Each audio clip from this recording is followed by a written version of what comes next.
Isaiah chapter 54 verse 9. For this is as the waters of Noah unto me. For I have sworn that the waters of Noah should be no more go over the earth. So have I sworn that I should not be wroth with thee, nor rebuke thee. Like I was saying, man, you fucking nigga rock him, man. Always sitting there trying to have a debate with us that the Lord wasn't dealing with Israel no more, man. So what about that promise, you know? Stop following after other people, man. Stop being a follower, all right? Learn some shit yourself, all right? Stop being followers of a goddamn no God, yeah, all right? I'm gonna call him a no God, all right? Allah, okay? He's a no God, man. And stop following that coon ass nigga, all right?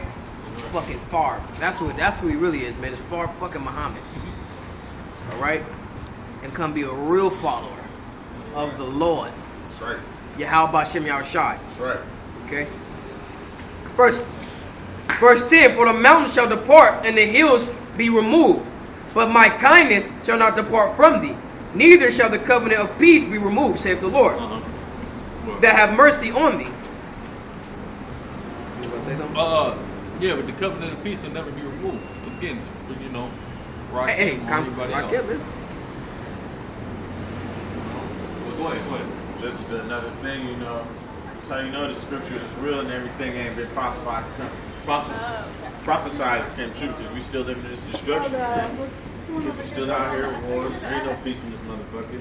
So it just makes no sense what these motherfuckers say about the scriptures when they don't add up. But it also means that our peace is still coming. That's right. Because we ain't at peace now, man. That's So that covenant of peace, man, is still fulfilled. It's still in place. You know, so if we don't have it now, that means it's coming. All right. Just know. Feel it on your neck. It says, verse 11, O thou afflicted, tossed with tempest, and not comforted, behold, I will lay thy stones with the fair colors, and lay thy foundation with sapphires, and I will make thy windows of agates, and thy gates of carbuncles, and all thy borders of thy pleasant stones. Yeah, so the Lord is basically talking about how he's going to build up our kingdom, and our kingdom is going to be so vast and resourceful with these riches that basically our kingdom is going to be laid in all the precious stones, man. Right. Not your bullshit diamonds and all. We're talking about real life precious stones, carbuncles, sapphires, things of that nature. Our kingdom, that's going to be the foundation of our kingdom, the most precious stones. Not this concrete bullshit. We're talking about precious stones. Gold. You see what I'm saying? Go ahead. That's right. Things a white man kills people for. Go ahead. 13, verse 13. And still don't really got a hold on, right? Go ahead. It says, and all thy children shall be taught of the Lord. All thy children shall be taught of the Lord. Our people are going to be taught of the Lord.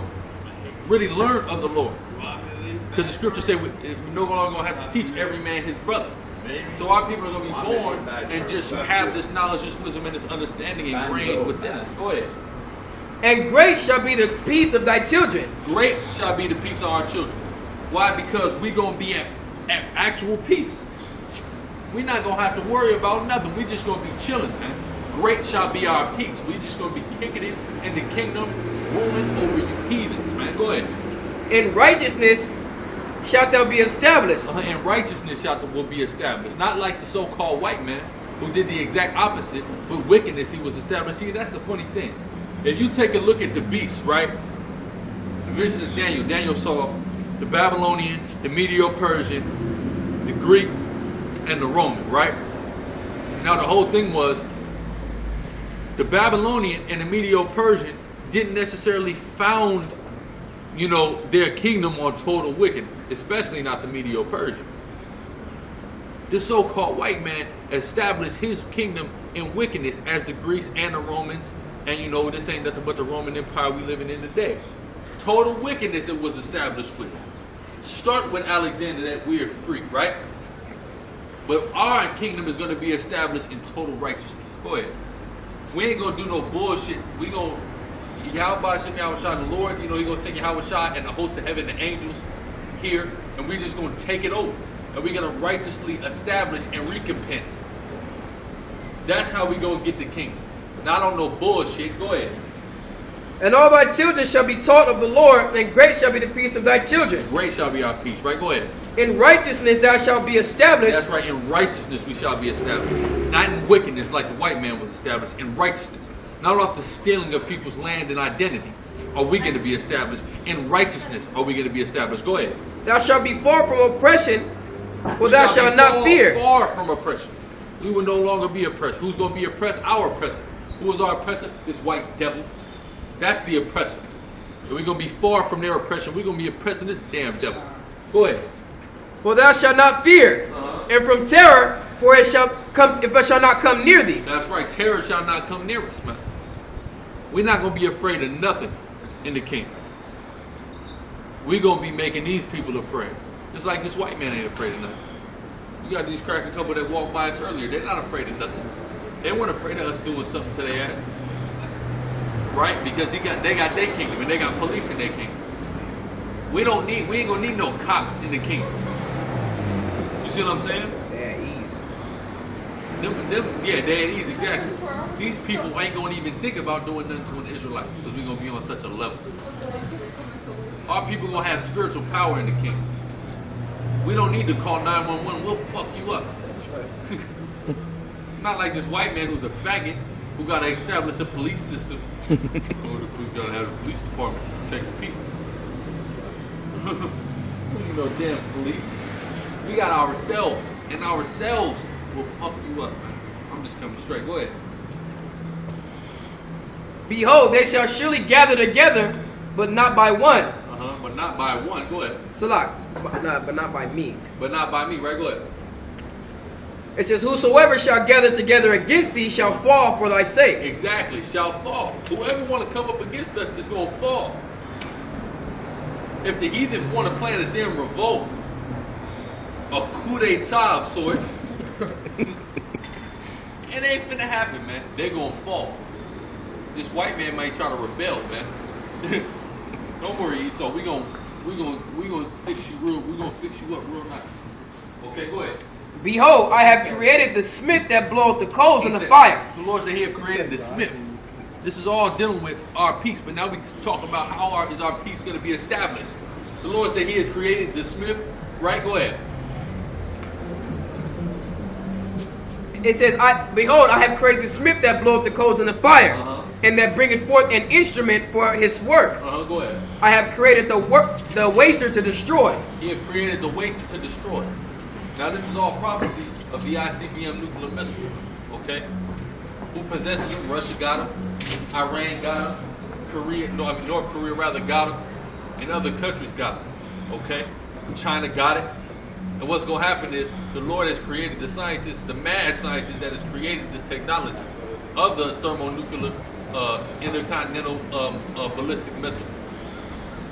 And what's going to happen is the Lord is going to have it to where these people press the button and destroy this place. And that's what's going to usher in our kingdom, which is being talked about previously in that chapter. Go ahead. It says, no weapon that is formed against thee shall prosper. No weapon formed against the elect is going to prosper. No weapon formed against Israel, period, is going to prosper because they've been trying to take Israel out and they just can't do it.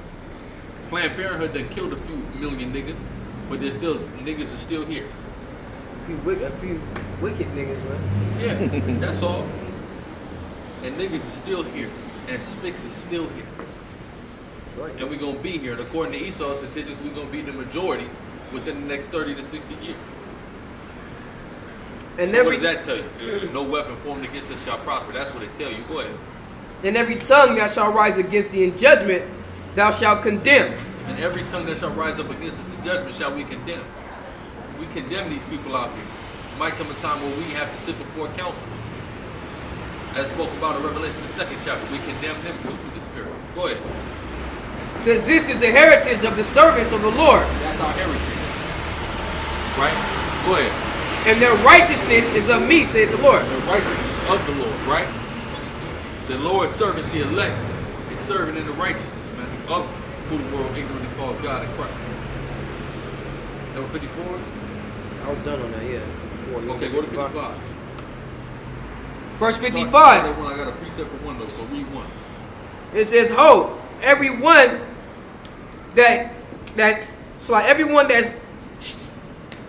everyone that thirsteth, come ye to the waster, and he that have no money, come ye buy and eat. All ye that thirsteth, right? All ye that thirsteth, all ye that have no money, come buy and eat. Is this talking about us setting up a food drive? We gotta give water, give a nigga a sandwich? No, it's not. Give me John 7:38.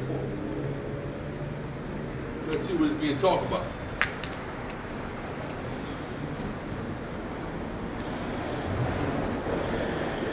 This is John chapter 7, verse 38. He that believeth on me, as the scripture have said, okay, go ahead. out of his belly shall flow rivers of living water. Out of his belly shall flow rivers of living water. So what's that thirsteth talking about? That's talking about the water, giving the water to him that is thirsty, giving this knowledge, giving the truth of who the world calls Christ to our people. That's how you give a drink to he that thirsteth. That's how you feed him that's hungry, man. By giving him this truth, the one true doctrine of Yahweh B'Shem Yahweh Shai. That's what we're talking about Isaiah 55. Go ahead, go back. Isaiah 55. Think about Isaiah 55. And then read to 3. Isaiah 55. Come ye buy and eat, yea, come, buy wine and milk, without money and without price. It says, wherefore do ye spend money for that which is not bread? Yeah, you spend money for that which is not bread. Alright? That which is not true food, man. That which is not actually feeding you in your spirit. Go ahead. It says, and your labor for that which satisfieth not. No, your labor for that which satisfieth not. These things that you're laboring towards, these things that you're working for, is not satisfying your spirit. Only this truth to satisfy your spirit. Go ahead. Hearken diligently unto me, and eat ye that which is good, and let your soul delight in delight itself in fatness. Eat ye that which is good. What is that which is good? The one true doctrine, man. That is what which is good. The doctrine that we out here preaching in the name of Yahweh B'Shem Yahweh Shai. That's the one true doctrine. And that's the good thing in which our people, the Negro, Latino, and Native American man needs to eat. Where you at? That was 3? No, that was 2. Okay, Verse 3. Incline your ear and come unto me. Hear, and your soul shall live. Incline your ear, man. Come here, man, for your soul to live.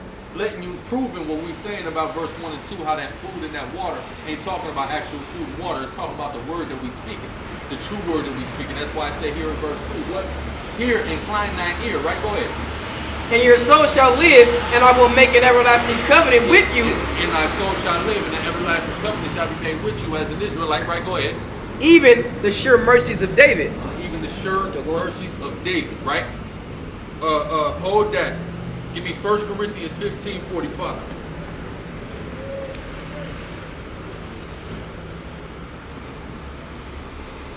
This is 1 Corinthians chapter 15, verse 45. And it was so. The first man, Adam, was made a living soul. Right, the first man, Adam, right? Go ahead. The last man, Adam, was made a quickening spirit. Was made a quickening spirit. And so it said, what? Incline thine ear to your soul and live. Now I said the last man, Adam, which is a reference to who the world calls Jesus Christ, was made a quickening spirit. What does the word quickening mean? It means to make alive. So it said who the world calls Christ is made a quickening spirit. So when it says to incline your ear to something and hear the words that we telling you, it means to incline your ear to the one true doctrine of who the world calls Christ. Because through the spirit of who the world calls Christ in this doctrine, the one true doctrine that we pushing of him, your spirit is made alive. Your soul is living.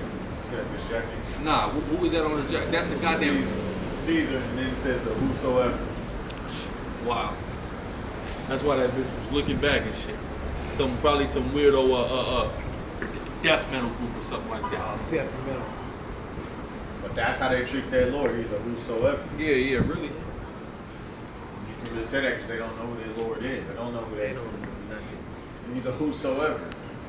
That was in 045? No shit. That was in 045. Go to Psalm 71 and 20.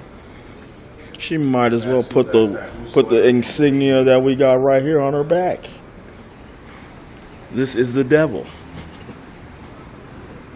Because that's who she believes in. Right. 71 and what? 20. Psalm 71 verse 20.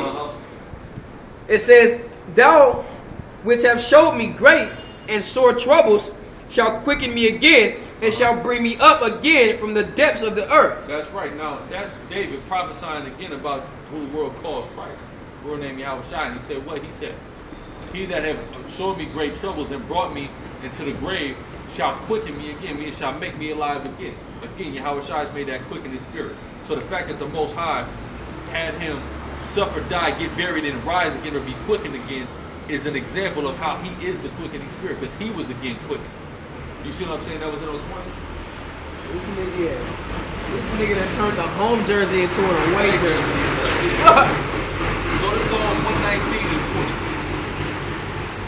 119? Yeah, 4. That has got to be one of the dirtiest fucking shit. Yeah, because I remember a few weeks ago that jersey was white before it was, like an off-white. It's still, you can still tell. You can tell it was white at one time. It looked like he done hella put like. He had one of the alternate. He got one of the alternate jerseys where he just went the red. black one. That navy blue. Fuck. Somebody help that man. 119 and 40. Psalm chapter 119 and 40. Behold, I have longed after thy precepts. Quicken me in thy righteousness. Quicken me in thy righteousness. So the righteousness of Yahweh Bashim Yahweh Shai is what quickens you. What is the righteousness of Yahweh Bashim Yahweh Shai? The truth. The one true doctrine. That's that righteousness. So that's what quickens you. That's right. That's what makes you alive. That's what causes your soul to live, as the scriptures speak of. Right. Now go to Romans 8 and 11. Or is that it on? Was that on that? That's it. Okay, yeah, go to Romans 8 and 11.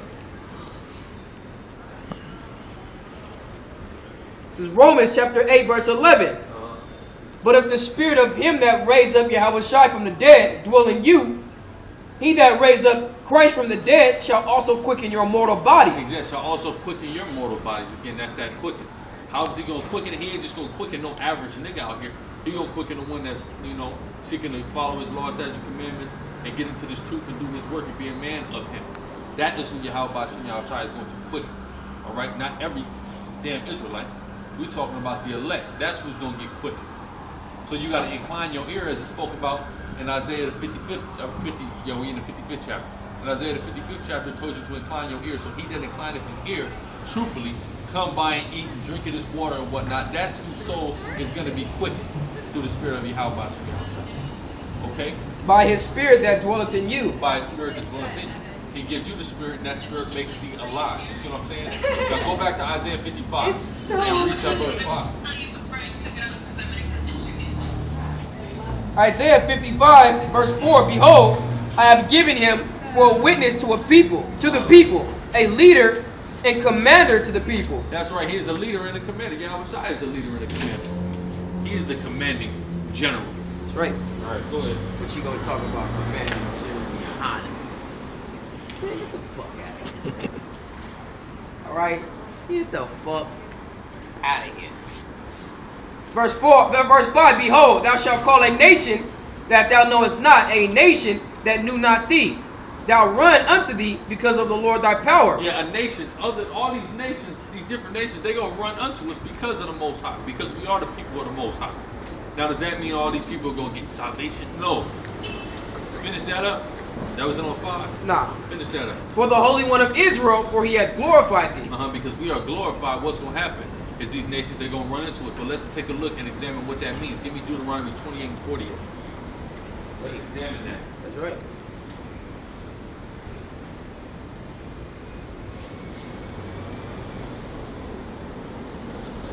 This is Deuteronomy chapter 28 verse 48. Therefore thou shalt serve thine enemies, which the Lord shall send against thee So in hunger. This is the curse against us. Okay, go ahead. In hunger and in thirst and in nakedness and in want of all things. And in want of all things. So a curse to us was that we had to serve this devil, the so-called white man, in want of all things. So what it's referring to in Isaiah, the 55th chapter, the 5th verse, when it's talking about all these people that we knew not, these heathen nations are going to come running up to us because they're going to have to serve us in want of all things. Because the Most High going to glorify us and set us at the height of the hill. They're going to have to come to us for one of all things, just like we all got to go to the white man for one of all things. Because the so-called white man got the height of the hill right now. But when we get the height of the hill, all these people are going to have to come to us. All waters is going to flow back to Jerusalem because they're going to have to come to us to get the goods. They're going to have to come to us to do anything, man. That's what that's dealing with right now. So don't get all simple and don't be the dude that try to say that means everybody going to make it or the Most High loves everybody. No. He's saying that he going to put us, he love us so much, he going to put us in such a glorified state that he going to make all these people have to come and heat to us for everything, just like everybody got to do for the so-called white man right now. Okay? Now give me, go to Isaiah 14. Or read it 28 or 48. And he shall put a yoke of iron upon thy neck until he have destroyed thee. And that's what we're going to do. It's to the so-called white man especially.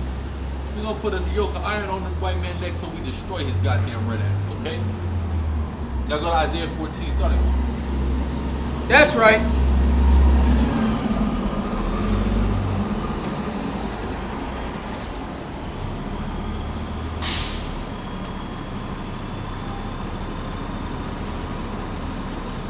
This is Isaiah chapter 14, verse 1. For the Lord will have mercy on Jacob and will yet choose Israel. The Lord will have mercy on Jacob and will yet choose Israel. He didn't say he was going to choose everybody. Okay, go ahead. He didn't say he was going to be merciful towards everybody. Go ahead. It said, and set them in their own land, and the stranger shall be joined unto them. He said he's going to set us in our own land. He's telling you right now that the Israelites is not in their own land. Okay. And it said, what about the stranger? Read that part about the stranger. And the stranger shall be joined with them. The stranger going to be with us, right? Oh, the Lord loves the stranger, right? Let's see how the stranger is going to be joined with us. Go ahead. And they shall cleave to the house of Israel. They shall cleave to us, right? Go ahead. You gonna precept that in Amos 9? That's all right. Go ahead. This is verse 2. And the people shall take them and bring them to their place. And the people shall take us and bring us to our place, right? Go ahead. And the house of Israel shall possess them in the land of the Lord. So when we go back to Israel, we're going to possess these heathen. That's how they're going to cleave unto us. We're going to have them as possessions, right? Go ahead. For servants and handmaids, and they shall take them captives, whose captives they were. For servants and handmaids, and we shall take those captives they were. So we're going to be captors to the white man. We're going to be captives to the Cushites. We're going to be captives to all these people who have had us in captivity, which is pretty much everybody on the earth has had us in captivity. But what's going to happen is the tide's going to turn. We're going to have y'all in captivity. That's how the stranger is going to be joined unto it. That's the love that the Most High is going to show the stranger, making them a slave to the nation of Israel. Go ahead. Hey, that's the history that they don't know. They don't get that. Everybody else had us in slavery too. They think when you just saying who took us into captivity, those that are taken into captivity shall be taken. They think it's just we talking about the white man. Right. No, these fucking Asians, y'all getting it too. You feel me? You fucking Africans, y'all getting it too. Somalians. The Somalians. The thing is that they're ultimately getting it, because in actuality they've been taken captive too by the so-called white man. Exactly. Basically, what we're saying is, man, everybody that done ruled over somebody is gonna get ruled over. Right. And even guess what? Israel used to rule over people too, man. Yep. All right. Sometimes it was in righteousness. Sometimes brothers go off and rule in rigor or do things that they're not supposed to, and we was punished for it, man. So guess what? Everybody else gonna be punished for the same thing, especially if we in the dark ages. In the dark ages, we was ruling in wickedness. That's right. And hey, then what happened immediately after the dark ages? Slavery. So, Right. Egypt, yeah. You know. The captees are gonna be the captors. That's right. But we the ultimate captives because we've been captive to everybody. To everybody. Everybody ain't been captive to everybody, but we've been captive to everybody. So we're gonna make everybody a captive, a perpetual captive. But go ahead. And they shall rule over their oppressors. And it shall come to pass in that day that the Lord shall give thee rest from thy sorrow, and from thy fear, and from thy hard bondage wherein thou was made to serve. That's something we've been talking about the last couple of weeks, from thy sorrow, man. That's what keeps damn. delivered from. It's a lot. That's why I let her. Airplane mode. Okay, look. Hold Okay, yeah, I got it. You holding the power button.